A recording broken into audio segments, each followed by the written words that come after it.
Bonjour à toutes et à tous. Merci beaucoup d'être connectés parmi nous ce soir à ce webinaire d'Enerfip. Nous attendons encore quelques participants parmi tous les inscrits. Déjà, on peut faire un petit test son et image. Est-ce que vous le voyez bien? Est-ce que vous nous entendez bien? Vous pouvez tout nous dire dans l'onglet chat qui est à votre disposition. Sachez également que pendant toute la session, vous aurez l'opportunité de poser des questions. Il y a un onglet questions spécifique à cela. Et si vous voyez que, par exemple, quelqu'un a posé une question et que vous avez la même, vous pouvez voter pour cette question et pas besoin de la reposer. On tâchera d'y répondre. On va attendre encore quelques petites minutes avant de commencer, voir si tout le monde se connecte.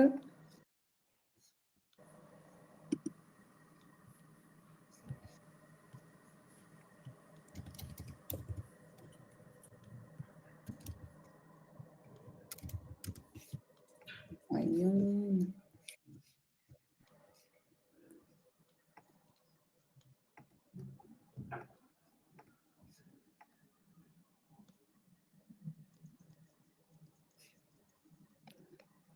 On va attendre encore une petite minute et puis après, je propose qu'on démarre. Au risque que les gens nous rejoignent en cours de route, sachez aussi que ce webinaire est enregistré. Donc, si par hasard, des gens nous rejoignent par la suite ou si vous deviez malheureusement en louper une partie, il sera disponible après coup. On le publiera sur notre chaîne YouTube. Bonjour Lorenzo, bonjour Guillaume. Il est 18h03. Je propose qu'on commence tout de même si pas mal de participants ne sont pas encore là. On espère qu'ils nous rejoindront par la suite. Et dans tous les cas, l'onglet questions reste à votre disposition si vous souhaitez. Donc, sans plus tarder, bienvenue à ce webinaire à propos du parc éolien de la Sens, un projet porté par Energex et qui s'ouvre à un financement participatif via Enerfip. Enerfip qui est donc une plateforme d'investissement durable. Et le but de cette opération est bien sûr de flécher notre épargne et encourager la transition écologique sur le territoire français. Si vous êtes connecté, c'est que vous vivez dans l'un des 7 départements concernés par ce projet. Un projet d'éolien en Oise Picarde et je laisserai donc mes collègues par la suite détailler plus précisément de quoi il en retourne.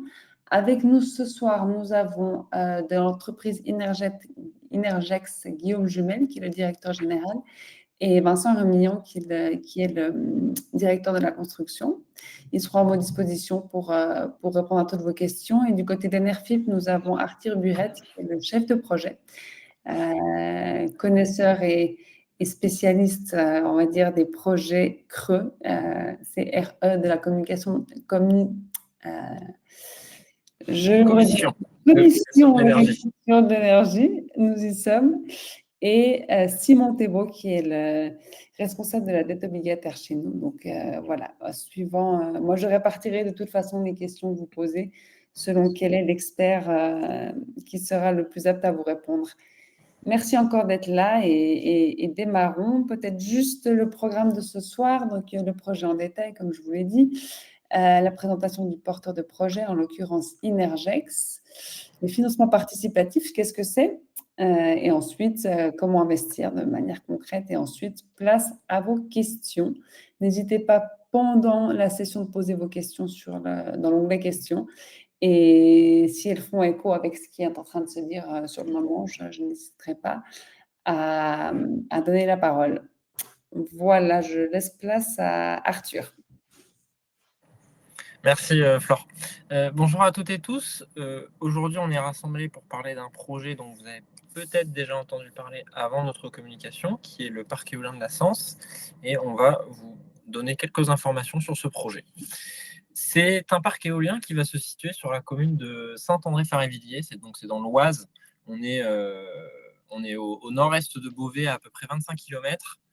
Et ce projet est un projet de 4 éoliennes qui sont aujourd'hui en construction. Pour vous donner des caractéristiques techniques, on est sur 4 éoliennes qui font une hauteur totale de 150 mètres pour des diamètres de rotor de 117 mètres.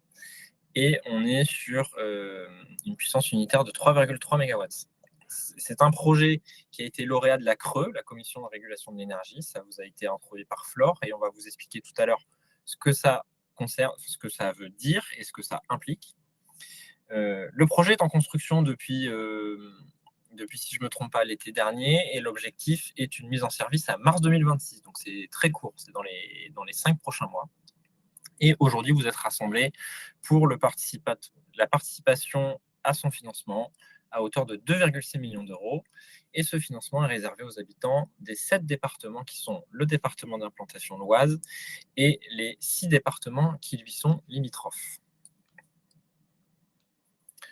Donc, je vous parlais effectivement de la construction qui a démarré au début de l'été. Cette construction donc, démarre plutôt par des travaux de voirie, des travaux sur les fondations. Et donc, peut-être que Guillaume ou Vincent va pouvoir nous donner un peu plus d'éléments de contexte sur ce que l'on voit et où est-ce qu'on en est aujourd'hui.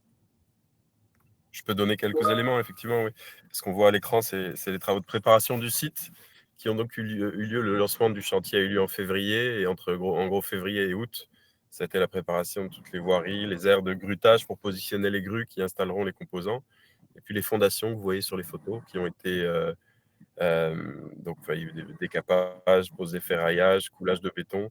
Tout ça s'est terminé au mois d'août, et depuis août, le site est prêt et attend l'arrivée des machines qui a déjà débuté. Voilà.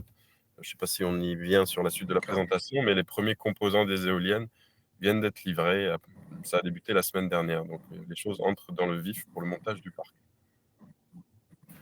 Super. Alors effectivement, je n'ai pas forcément de photos complémentaires dans la présentation, mais pour donner des éléments aux personnes qui nous regardent, c'est comme un très grand jeu de Lego. En fait, ils sont livrés des éléments de l'éolienne qui sont démontés et l'idée, c'est de les remonter sur place. C'est bien ça, Vincent? Absolument. Ce qu'on voit sur la photo en bas à droite, bon, c'est pas, si vous venez sur site, vous verrez quelque chose d'un peu différent, parce que ça a été depuis remblayé, donc on voit plus que la petite partie cylindrique tout en haut de la fondation. Mais c'est sur cette zone-là que le mât, donc le mât en acier, composé de plusieurs sections, va être érigé, vissé concrètement. Puis tout en haut, on va poser une nacelle, un arbre mécanique positionné dans la nacelle qui contient la génératrice, la boîte de vitesse, et puis le moyeu et les pales qui vont derrière faire fonctionner la machine pendant de nombreuses années. Voilà. Donc les premières sections de mât, le premier jeu de 3 pales, la première nacelle, le premier moyeu et le premier arbre mécanique sont déjà arrivés sur site la semaine dernière. Et le montage qui va donc débuter le 12 novembre. On est vraiment sur un projet on ne peut plus concret et proche d'une réalisation, puisque voilà, le grutage en lui-même va débuter le 12 novembre, dans une semaine. Super, merci pour les compléments, Vincent. Alors, pour vous donner un petit peu des éléments de comparaison, ce parc éolien qui est composé donc je vous l'ai introduit, de 4 éoliennes de 3,3 MW, aura une puissance installée de 13,2 MW. La production qu'on attend de manière annuelle sur ce projet, elle est de 33 GWh. Quand je vous dis 33 GWh de cette manière, c'est pas très parlant. 33 GWh, ça peut être 33 000 MWh, mais je vous donne un équivalent, c'est aussi la consommation de 7 000 foyers, ou l'équivalent de 15 300 personnes. Et donc, on a regardé sur la communauté de communes sur laquelle s'implante ce projet, qui est l'Oise-Picarde. Ça représente à peu près 3/4 des personnes qui y vivent. L'impact que va avoir ce parc, elle est sur votre consommation électrique, mais elle est également sur son impact écologique. Donc, le ministère de la Transition énergétique nous a donné des chiffres qui permettent de comparer les émissions de CO2 entre les différentes sources d'électricité et les émissions qui vont être évitées lors de l'exploitation de ce parc éolien. Et elles sont estimées, en fonction de sa production, à peu près 14 000 tonnes par an. Et vous vous rendez compte que sur un temps d'exploitation qui est au minimum de 20 ans sur ce parc éolien, on arrive à des sommes assez astronomiques, des chiffres qu'on a du mal à comprendre, à évaluer, mais qui sont assez importants. Je mentionne aussi l'analyse de cycle de vie d'un parc éolien.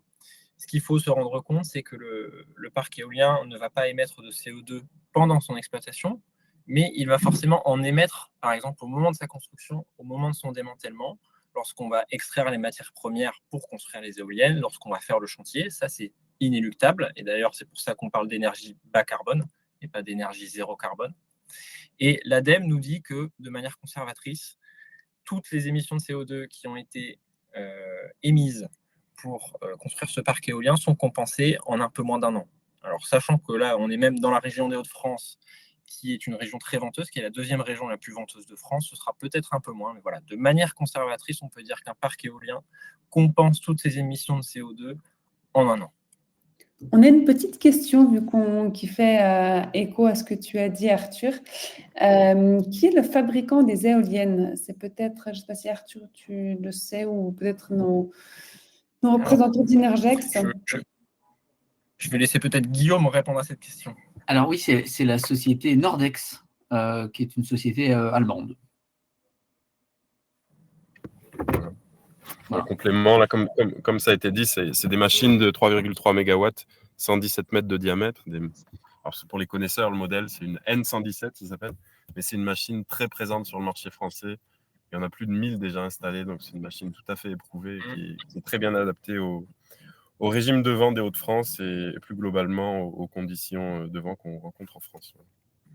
On a fait le choix d'un partenaire fiable. Exactement. C'est vrai que c'est une éolienne qui est fiable et robuste, qui existe depuis plusieurs années, qu'on retrouve très régulièrement en France.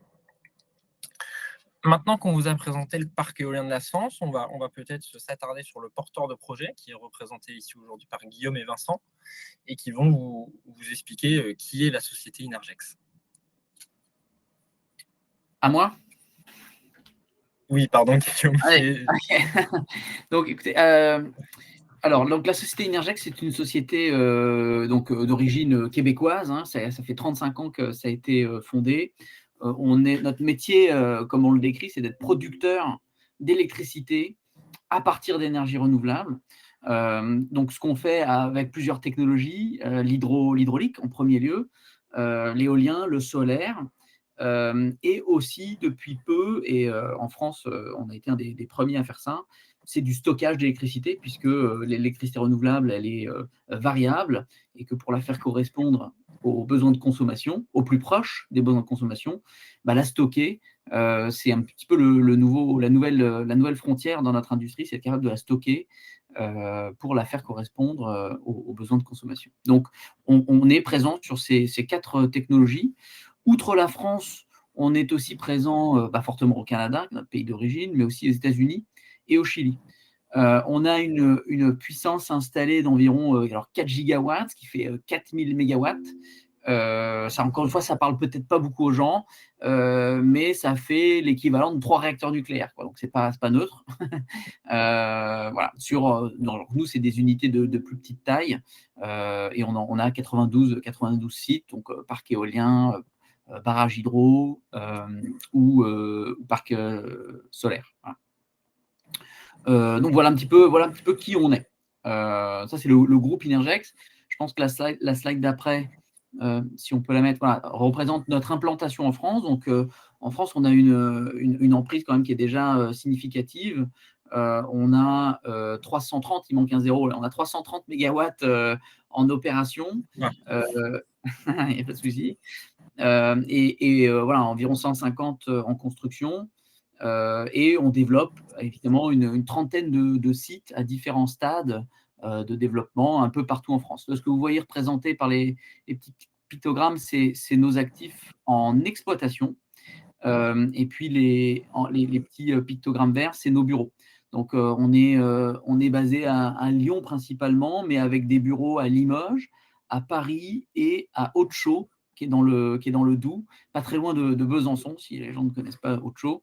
Donc voilà, on est une cinquantaine d'employés un peu en France, enfin un peu partout en France, voilà. Donc et on réalise un chiffre d'affaires d'environ 80 millions d'euros sur 2023. C'est à peu près pareil sur 2024 d'ailleurs. Alors l'EBITDA, c'est un terme un petit peu barbare, c'est un terme anglo-saxon. C'est assez proche de ce qu'on appelle l'excédent brut d'exploitation en comptabilité française, d'environ 55 millions d'euros. Voilà, c'est une société quand même qui a une solide assise financière en France. Là, je parle que pour la France, le chiffre d'affaires mondial, c'est environ, c'est pas loin d'1 milliard. Voilà. C'est pas loin d'1 milliard. En France, je tiens à préciser, on a un partenariat, c'est plus qu'un partenariat en fait, on est codétenu par le Crédit Agricole, qui détient 30% de notre filiale française. Donc 30% d'Innergex France est détenu par Crédit Agricole, les 70% étant le groupe Innergex. Voilà. Je pense qu'on peut passer à la slide suivante. Ah bah, c'est fini pour moi. Ok. J'espère que vous reviendrez plus tard pour d'autres questions. Donc on va passer plutôt sur l'objet du financement participatif qui nous rejoint ici, et je pense que je vais garder cette slide-là et ensuite je vais laisser la main à Simon. On vous a introduit tout à l'heure l'information de projet qui est lauréat de la Commission de régulation de l'énergie. En France, pour qu'un parc éolien puisse vendre son électricité, il doit participer à des appels d'offres qui sont émis par cette commission. La Commission de régulation de l'énergie, pour vous donner une définition, c'est une autorité administrative qui est indépendante en France et qui régule le marché de l'énergie, donc qui peut être l'électricité ou le gaz. Et donc, c'est elle qui va mettre en place et définir les règles du jeu pour rémunérer l'électricité qui est produite pour ces éoliennes. Donc, c'est le mécanisme de rémunération qu'ils obtiennent. Ce mécanisme est un contrat d'achat sous forme de complément de rémunération. Ça veut dire que le parc éolien va devoir vendre son électricité sur le marché de l'énergie et ensuite obtiendra un complément de rémunération de la part de cette commission de régulation. Cette sélection se fait de manière semestrielle. Il y a un appel d'offres tous les 6 mois et on va choisir les projets qui sont les moins chers. C'est pour ça qu'on vous dit que c'est au mieux 10 ans. Donc, les prix ont tendance à aller vers le bas. C'est au moment de cette candidature à l'appel d'offres que le porteur de projet, ici Innergex, peut s'engager volontairement ou pas à faire un financement collectif à hauteur de 10%. Ce financement collectif doit être détenu par un minimum de 20 personnes implantées sur le département ou sur les départements limitrophes ou une collectivité territoriale. Quand je vous parle de 20 personnes, ça peut être des personnes physiques ou des personnes morales. Ça peut être également des sociétés qui ont leur siège social sur ce territoire. Donc, vous voyez que c'est un engagement qui est volontaire. Ils ne sont pas obligés de le faire et pourtant, ils ont décidé de le faire. Et il y a notamment une raison historique. Et donc, je vais peut-être laisser Guillaume réintroduire cette raison qui est cet engagement d'Innergex auprès de la Creux, mais également auprès du territoire. Oui, tout à fait. Et peut-être en toute honnêteté, il faut que je cite le développeur original de ce projet, qui est la société Eolfi, voilà, à qui on a repris le projet, qui reste à nos côtés en gardant 5% du capital. Innergex en a 95%. Mais voilà, c'est un engagement qu'on a repris de eux, mais qui nous va très bien. Parce que ça va dans la droite ligne un petit peu de notre stratégie de développement de projet, qui est de essayer de faire un projet de territoire, c'est-à-dire vraiment le plus possible faire participer le territoire aux retombées économiques du projet. Donc évidemment, il y a tout le monde, enfin tout le monde ne connaît peut-être pas les retombées fiscales, mais en tout cas elles sont importantes et elles sont connues des pouvoirs publics. Mais au-delà de ça, c'est pas forcément très visible pour les citoyens lambda. Et donc ce financement participatif, je trouve que c'est une très bonne idée. Donc c'est pour ça qu'on reprend cette obligation avec grand plaisir.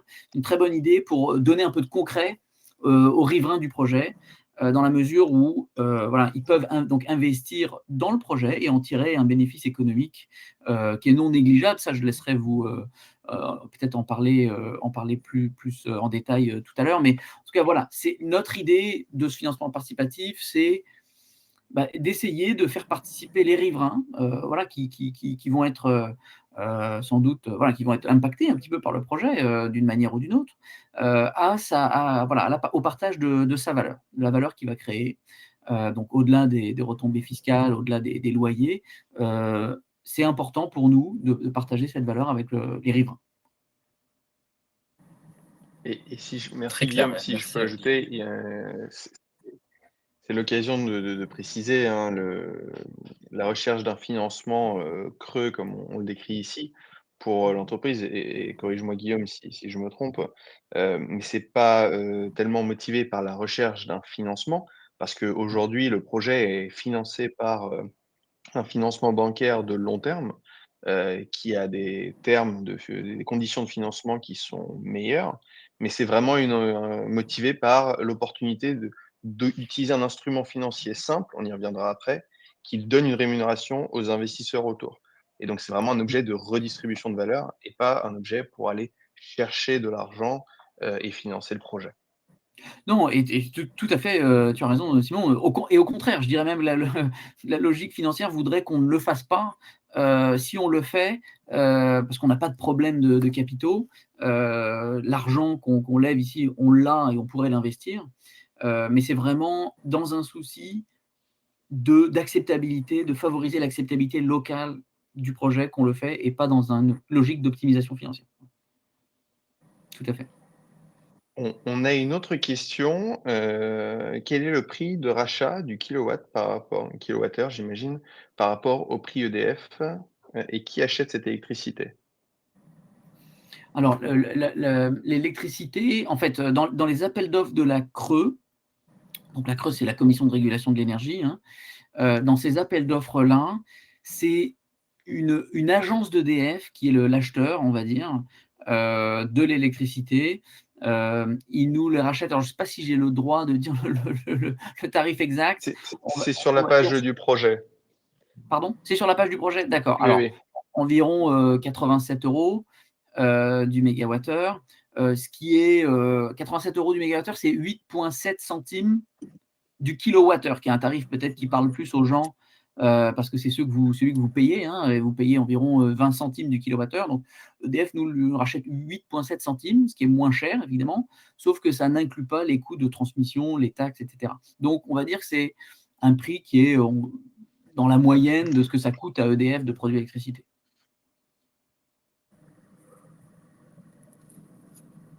Je ne sais pas si ça répond à la question. Je profite, il y a une autre question qui va. C'est très clair sur qui l'achète, effectivement, c'est une entité d'EDF qui s'appelle EDF Obligation d'achat. Je complète avec une deuxième question qui est: le financement participatif est-il une condition obligatoire demandée par la CRE pour être lauréat? Non, c'est une démarche volontaire, mais quand on s'est engagé à le faire et qu'on est lauréat, il faut remplir cette condition. C'est bien ça, Guillaume? C'est exactement ça, et si on ne le fait pas, on est pénalisé. Ouais. Tout à fait. Dès l'instant où on s'est engagé, évidemment. Mais À partir l'engagement est entièrement volontaire. Vous avez raison, l'engagement est volontaire. Ok, très bien. Alors, si on passe à la suite, on va parler des caractéristiques de cet investissement participatif. Et Simon, je vais te laisser la main. Oui, merci Arthur. Donc ici, on va parler un petit peu plus de l'investissement et de l'instrument qu'on utilise et comment nous, Enerfip, on a regardé cette opportunité et qu'est-ce qu'on a structuré pour mettre à disposition des investisseurs potentiels. Donc, comme je disais tout à l'heure, ici, on utilise pour que ce soit un instrument financier facile pour investir, on utilise des obligations simples. Donc, en fait, l'entreprise qui porte, la société qui porte le projet émet des obligations et n'importe quel citoyen peut, à partir de 10 € souscrire à cette émission obligataire. Et ces obligations, elles vont verser 7,25% par an, brut, donc avant impôt, aux investisseurs, en fonction du montant que vous aurez souscrit, sur une durée de 4 ans, donc 48 mois. Nous, en interne chez Enerfip, lorsqu'on regarde ces projets, on a une phase d'analyse durant laquelle on va noter le porteur de projet et également le projet. Et aujourd'hui, au vu de la surface de la solidité du groupe Inergex, le porteur de projet, ce qu'on appelle, donc Inergex, a obtenu la meilleure note de notre échelle de notation.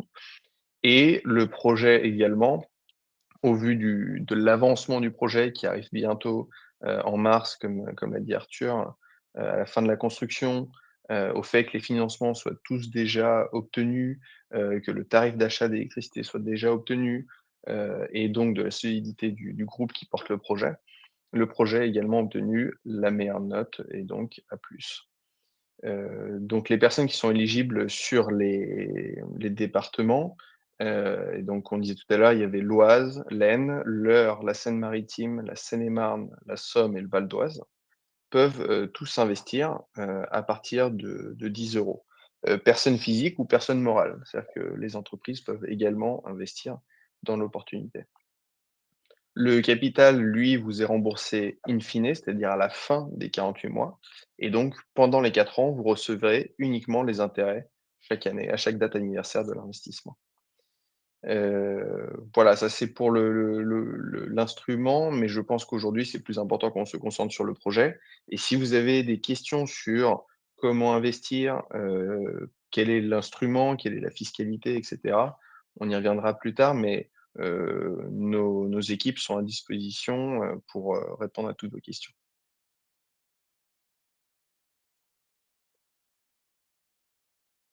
Merci Simon.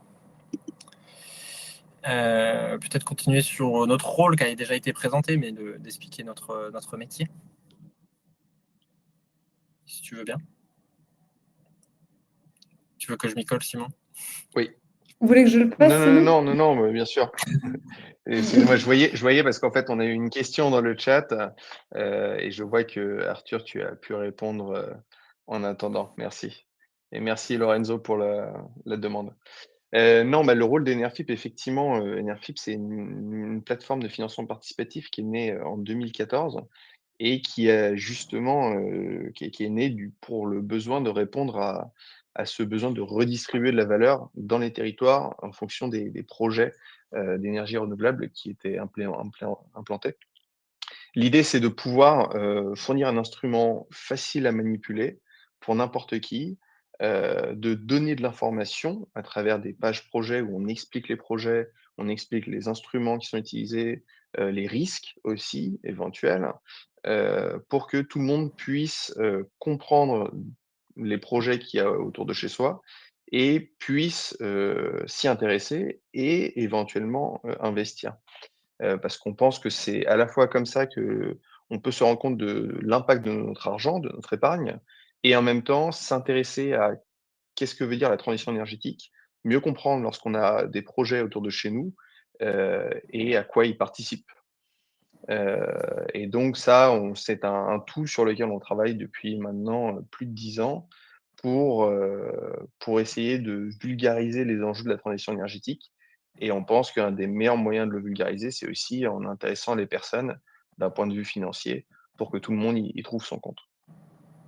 Voilà, je pense en quelques mots, c'est un peu ça l'ADN d'Enerfip. Très, très bien dit, je ne pourrais dire mieux. Je crois qu'on a une question complémentaire. Y aura-t-il possibilité pour les riverains de bénéficier d'un tarif préférentiel?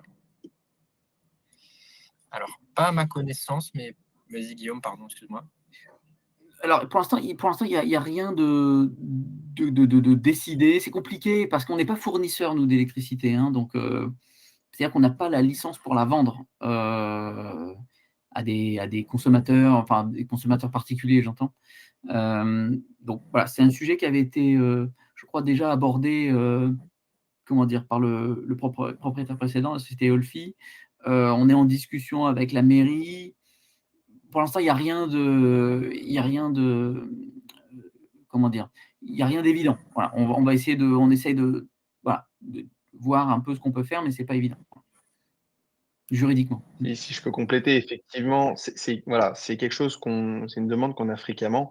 En fait, les porteurs de projets comme la société Energex se retrouvent face à un peu un blocage juridique où ils ne peuvent pas euh, vendre cette électricité à un prix préférentiel aux personnes locales parce que justement, ils ont une obligation de vendre l'électricité à l'entité d'EDF et eux ne sont pas distributeurs. Et donc, c'est une séparation des rôles dans la chaîne de l'électricité qui fait qu'il n'y a pas cette capacité technique et légale de pouvoir donner un tarif préférentiel localement. Il y a d'autres pistes qui sont en cours d'étude en général dans le marché, mais aujourd'hui, il n'y a pas de façon parfaite de faire ça. Donc c'est des choses que, bah, en l'occurrence, Guillaume confirme qu'ils explorent, mais c'est techniquement et légalement pas si évident que ça, malheureusement. C'est une demande qu'on a souvent effectivement et très clairement, c'est une demande qui est, comment dire? Assez légitime, hein. On s'entend que, voilà, les gens qui ont des éoliennes à côté d'eux, pourraient s'attendre à ça. Mais voilà, juridiquement, la séparation des tâches entre producteurs et fournisseurs est assez claire, donc ça a été discuté, dans plusieurs projets de loi, mais ça n'a pas été acté, hein, donc c'est compliqué actuellement juridiquement. Mais En tout si vous pouvez faire pression, sur vos vos élus locaux pour qu'un jour ce soit possible, nous, on sera les premiers contents. Merci beaucoup. On peut rebondir aussi sur 2 petites questions, liées purement à l'investissement. N'oubliez pas de bien utiliser l'onglet questions pour que on vous perd pas. Donc je prends la première, de Lorenzo sur les sûretés. Est-ce que j'ai bien compris qu'en cas de défaillance, la société s'engage à payer des intérêts aux investisseurs? Alors, Hem, je vais Dis-moi. prendre la réponse, Flore, si tu veux bien. En fait, sur la page projet, je pense que Lorenzo fait référence à ce qu'on explique sur la page projet. Ce n'est pas, c'est pas exactement ça. En fait, dans le cadre, des accords entre les différents, financiers, donc, la banque qui finance, le parc éolien sur le long terme et qui finance la grande partie, des coûts de construction, les investisseurs qui seront représentés par Enerfip et les actionnaires qui sont du coup la société Énergex et la société Alfie, il y a un contrat qui, organise les relations entre les différents, parties de ce projet-là. Et dans ce contrat-là, il y a un engagement de la part des actionnaires de fournir les fonds nécessaires en cas de besoin, en cas de besoin de paiement sur la dette, junior, donc le financement Enerfip. Et dans ce cas-là, il y a un engagement des actionnaires et donc de Inergex France et de la société Eolfi de venir, fournir les fonds nécessaires pour pouvoir repayer les investisseurs. Dans le cas où justement la société qui émet les obligations ne serait pas en mesure de payer. Donc ça, c'est pour répondre à la question de Lorenzo. Lorenzo, si c'est pas clair, vous pouvez réécrire un message ou sinon, bah, je vous invite, également, à nous appeler, on sera ravis de regarder ça plus en détail avec vous. Oui, je mettrai à la fin, ça va apparaître, mais je mets aussi volontairement dans le chat, je mettrai les contacts, le téléphone et l'adresse mail auquel vous pouvez nous contacter si jamais vous avez des informations ou si par hasard on devait ne pas avoir votre question. Et j'ai vu que, en fait, je rebondis parce que ça concerne quand même toujours le produit financier. Une question de Vincent. Que se passe-t-il au bout des 4 ans? Le remboursement est garanti à 100% du capital. Possible de prolonger le financement avec une maturité plus longue à taux garanti. Donc, soit Simon, soit Ouais, Guillaume. oui, bah, je vais la reprendre, Guillaume, si tu veux. Donc au bout des 4 ans, vous devez récupérer du coup le 100 du capital que vous avez investi. Hem, on n'a pas un produit qui est, avec capital garanti, d'un point de vue strictement juridique.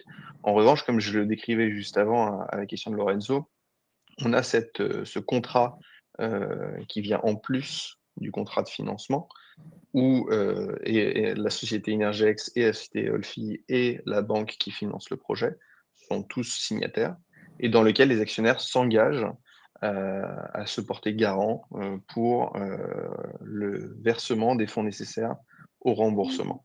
Donc vous avez indirectement les actionnaires qui ont signé ce contrat qui disent: «L on si jamais la société n'a pas les fonds pour payer, nous actionnaires devrons verser le fonds».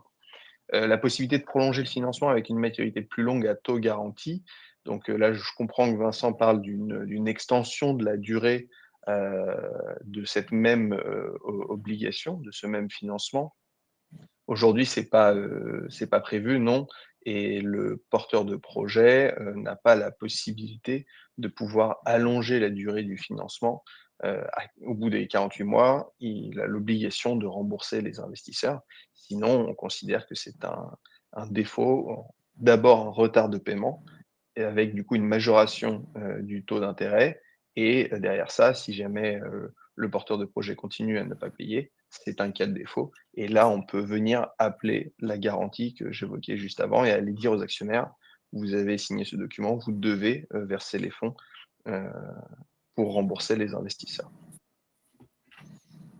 Si on veut prolonger, que je complète, mais si on veut prolonger, il faut qu'on relève un nouveau financement avec une nouvelle maturité, un nouveau taux. Ce qu'on n'exclut pas de faire, on verra dans 4 ans comment ça se passe. Mais Absolument, voilà, ce sera dans le cas un contrat séparé et le cas échéant, les investisseurs peuvent avoir de nouveau l'opportunité d'investir. Et on avait une question de Jean-Paul également. Bonsoir, concernant la levée de fonds, si le plafond n'est pas atteint, que se passe-t-il? La collecte est allongée dans le temps, le porteur de projet complète à vue de ses ressources financières. Alors, en l'occurrence, comme on disait tout à l'heure, hein, le Inergex, on ne doute pas qu'il y a largement la capacité pour pouvoir compléter le financement. En l'occurrence, ici, l'objectif des 2,6 millions, il est fixé par l'engagement d'Inergex dans l'appel d'offres, qui, du coup, ça représente 10% du coût de construction du parc éolien. Et donc, c'est un engagement d'aller jusqu'à ces 2,6 millions. Aujourd'hui, on peut prolonger le temps de collecte. Il faut que les 2,6 millions soient récoltés d'ici au lancement, à la fin de la construction, à la mise en service, qui est prévue pour mars. Voilà. Aujourd'hui, nous, la collecte a été lancée en septembre et on a déjà 1,6 million. Et aujourd'hui, donc sur la plateforme, vous voyez un plafond maximum à 2 millions parce qu'il y a une partie de la collecte qui est réservée à des partenaires locaux sur les territoires éligibles pour la distribution. Donc voilà, en fait, vous allez voir une partie de la collecte en ligne qui est déjà plein 1,6 million sur 2 millions et vous avez une partie à côté qui n'est pas visible et qui est réservée à des partenaires locaux, caisses régionales, etc.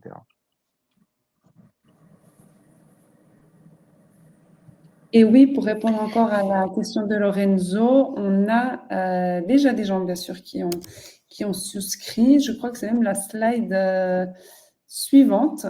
Si vous voulez qu'on passe dans les plus générales, si je reprends le projet. Alors, Allez, on arrivera à alors, on pourra peut-être répondre à. On va répondre à la question de on Lorenzo va dans un terminer. instant. Oui, ok, peut-être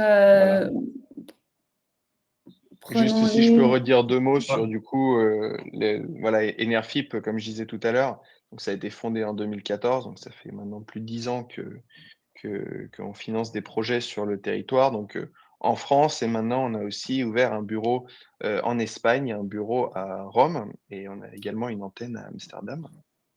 Et donc c'est plus de 60 000 personnes sur la plateforme qui ont investi depuis le début d'Enerfip 745 millions qui ont été vraiment dirigés vers des projets concrets sur le territoire et avec à peu près 600 projets un peu partout en France, mais pas que, en Espagne aussi, en Italie aussi, un peu partout en Europe et quelques investissements sur des projets également en dehors de l'Europe.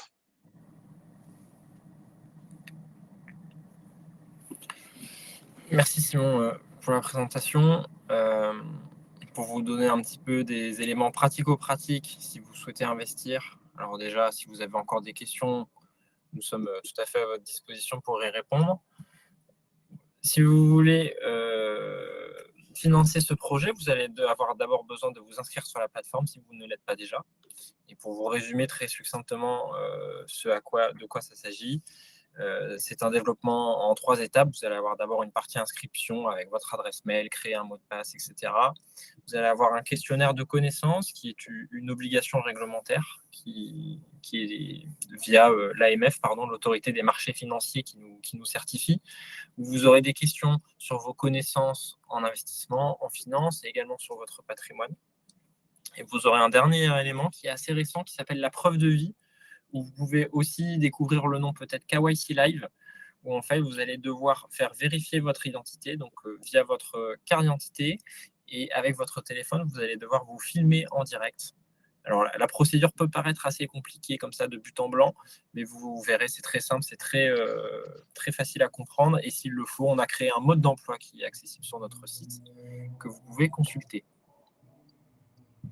Et donc, je crois que ça répond à une des questions qui a été citée tout à l'heure. Est-ce que des gens ont déjà investi? Oui. On est à peu près à 1,6 million de déjà collectés, comme le disait Simon. Et donc, ce sont 218 personnes qui nous font confiance sur ce projet. Et je vois une dernière question. Oui, et j'ai Oui. mis, c'était par rapport aussi aux...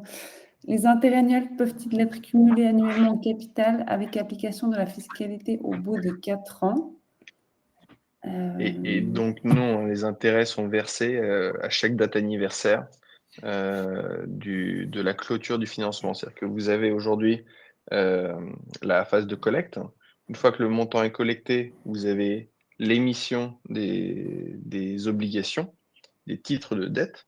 Et c'est à chaque date anniversaire de cette émission-là, de cette clôture de la collecte, que vous allez recevoir du coup les intérêts. Et j'en profite, je vois une nouvelle question qui vient d'arriver. Puis-je investir également au nom de mes enfants? Enerfip permet également, et Flore, peut-être que tu peux mieux en parler avec moi, des livrets enfants pour les personnes qui souhaitent investir au nom de leurs enfants. Oui, tout à fait. Pour compléter, merci Guillaume pour cette question. Vous pouvez ouvrir un compte donc à votre nom en tant que personne physique. Vous pouvez ouvrir un nom et avoir des sous-comptes. Un compte aussi une personne morale, par exemple. Si vous avez une entreprise et que vous souhaitez investir via votre personne morale, c'est tout à fait possible. Et avoir des comptes enfants pour si vous avez des mineurs à charge. Donc ça, c'est tout à fait possible. Et quelqu'un demandait qu'est-ce qui se passe si la levée de fonds, si le plafond n'est pas atteint. Donc, il y a toujours un objectif et un plafond. L'idée, c'est d'aller d'abord, en tout cas, à l'objectif. Et là, la collecte est maintenue. En général, c'est en accord avec le porteur de projet. Donc, on fait un état des lieux au moment de la clôture, voir si on prolonge ou si on arrête.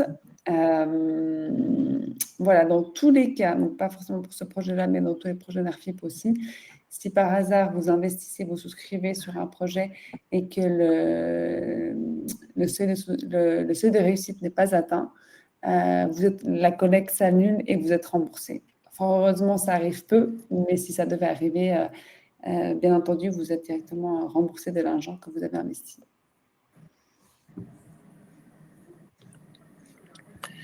Et pour le répéter une nouvelle fois, nous sommes donc à votre disposition. Vous pouvez nous contacter soit par mail, soit par téléphone. Et vous avez les photos des personnes qui s'occupent de la relation investisseur qui seront à même de vous répondre et qui sont au courant de ce projet depuis son démarrage. Je crois qu'on a fait le tour de cette présentation. On va encore prendre quelques questions.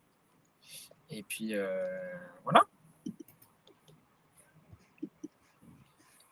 Voilà, donc c'est le moment où vous posez d'autres questions. Sachez, comme on l'a dit aussi, si toutefois une question devait vous surgir juste après avoir arrêté ce webinaire, ce qui peut arriver, vous savez où nous contacter.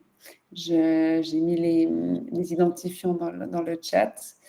On reste encore là un petit moment. Dans tous les cas, merci infiniment d'avoir participé pour votre écoute. Et Je vois qu'on a quelques questions sur le chat. On a une question de oui. Lorenzo. Puis-je envoyer des demande... questions par l'intermédiaire du Crédit Agricole?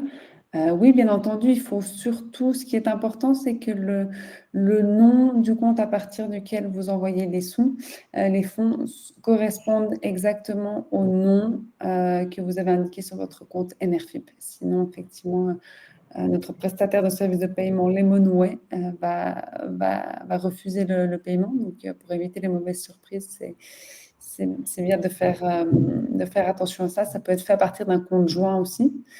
Tant qu'il y a votre nom qui apparaît, c'est tout bon.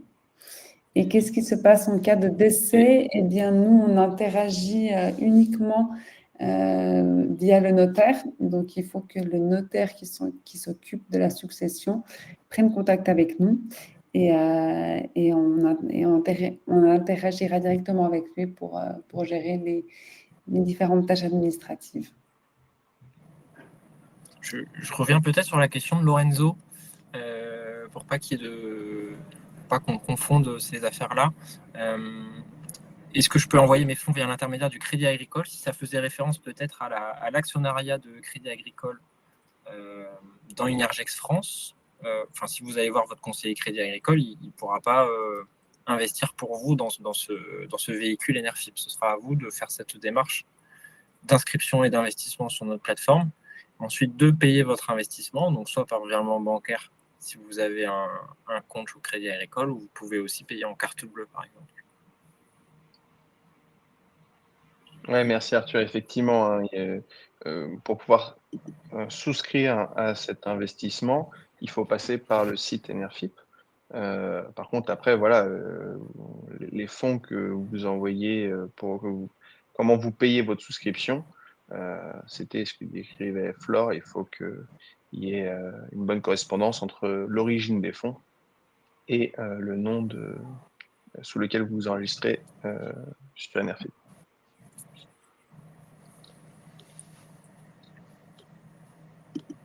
Guillaume, Vincent, je ne sais pas si vous voulez un mot de la fin, un petit mot de conclusion. Eh bien, écoutez, non, j'étais ravi de participer à ça. J'espère que ça aura convaincu les derniers hésitants. Il y a déjà pas mal de gens convaincus, mais en tout cas, j'espère que ça aura pu convaincre quelques investisseurs de plus. Voilà, l'idée, encore une fois, hein, c'est vraiment de nouer ce petit lien avec le territoire, les riverains. Alors, la loi l'élargit aux départements limitrophes et c'est tant mieux, mais voilà, en tout cas, on a bien hâte que le projet se construise et de produire nos premiers kilowattheures. Voilà. Merci Super, Guillaume. on a tous très hâte. Magnifique. Merci à tous et à toutes pour les questions. Merci Lorenzo, merci Xavier, Guillaume, Jean-Paul et autres. Et on espère vous retrouver très bientôt sur la collecte. Et puis, n'hésitez pas encore une fois à prendre contact avec Valérie, Maëva, Quentin ou Jenna en écrivant investisseur@enerfip.fr. Vous avez le numéro de téléphone également en bas ou sur notre site. On se fera un plaisir de vous rappeler et de répondre à toutes vos questions. Merci à tous. Très bien. Merci beaucoup à tout le monde et à très vite. Au revoir. Au revoir. Au revoir.